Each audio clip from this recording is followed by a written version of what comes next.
이 과거 공직선거법 위반 혐의로 이 이재명 대표가 당선 무효형 위기에 처했을 때가 있었죠. 이때 이 대표를 살린 대법원 판례 적용, 이번엔 어려울 거다 이런 이야기가 나오고 있습니다. 그러니까 이번에 재판부 판단은요. 당시에는 이 이전 판결에서는 선거 토론회로 즉흥적인 답변 과정이었지만 이 사진 조작 발언, 이번에 한 발언은 해당 방송의 시민 패널 질문에 일방적으로 자신의 입장을 발언하는 형식이었다. 토론회와는 다르다. 이렇게 판단을 한 겁니다. 앞으로 재판 좀 이런 부분들 예외가 좀 있을까요? 어떻게 전망하십니까?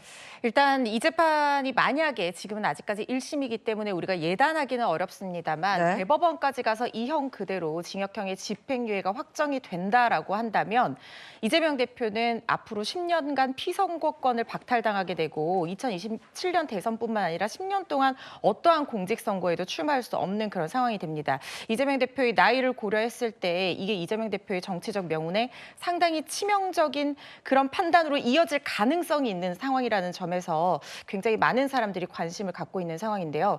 일단 이재명 대표 나오면서 바로 항소하겠다는 얘기를 했습니다. 네. 항소심에서 취할 수 있는 전략 두 가지일 것입니다. 양형 전략 또는 무죄 전략을 취할 수 있을 것인데 양형 전략을 취한다는 것은 공직선거법상 허위사실 공표죄는 뭐 피해자와 합의를 한다거나 피해를 회복한다거나 이런 식의 양형 요소를 판단하는 죄가 아니기 때문에 결국에는 스스로 자인하고 반성하는 모습을 보여야지만 양형에 영향을 줄 수가 있을 것입니다. 그런데 이재명 대표는 정치인으로서나 피고인으로서나 이런 전략을 택할 것 같지는 않다는 생각이 들어서요. 결국에는 무죄를 주장하는 방향으로 나아가게 될 텐데 그렇다면 1심 재판부에서 판단한 어떤 논리를 반박할 수 있는 치열한 반박 논리를 구성을 해야지만이 이 부분에 대해서 무죄로 뒤집을 수 있을 거라는 생각이 드는데 쉽지는 않아 보인다는 생각이 듭니다. 특히 양형으로 나간다고 하더라도 이 형 자체가 무죄가 되지 않는 이상 징역 1년의 집행유예 2년이 갑자기 드라마틱하게 벌금형으로 바뀌는 그런 상황을 상정하기 어렵기 때문에 이재명 대표는 더욱더 자신의 무죄를 입증하는 데 최선을 다하는 전략을 취할 거라는 생각이 들고요.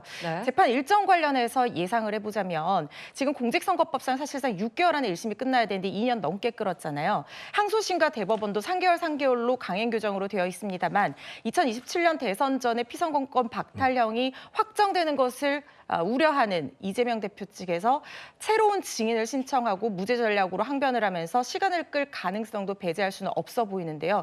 이 상황에서 민주당과 이재명 대표의 고심이 깊어질 거라고 생각이 됩니다. 네. 여기서 허주연 변호사와는 인사 나누겠고요. 지금까지 민주당 이재명 대표 1심 판결과 항소심 얘기까지 나눠봤습니다.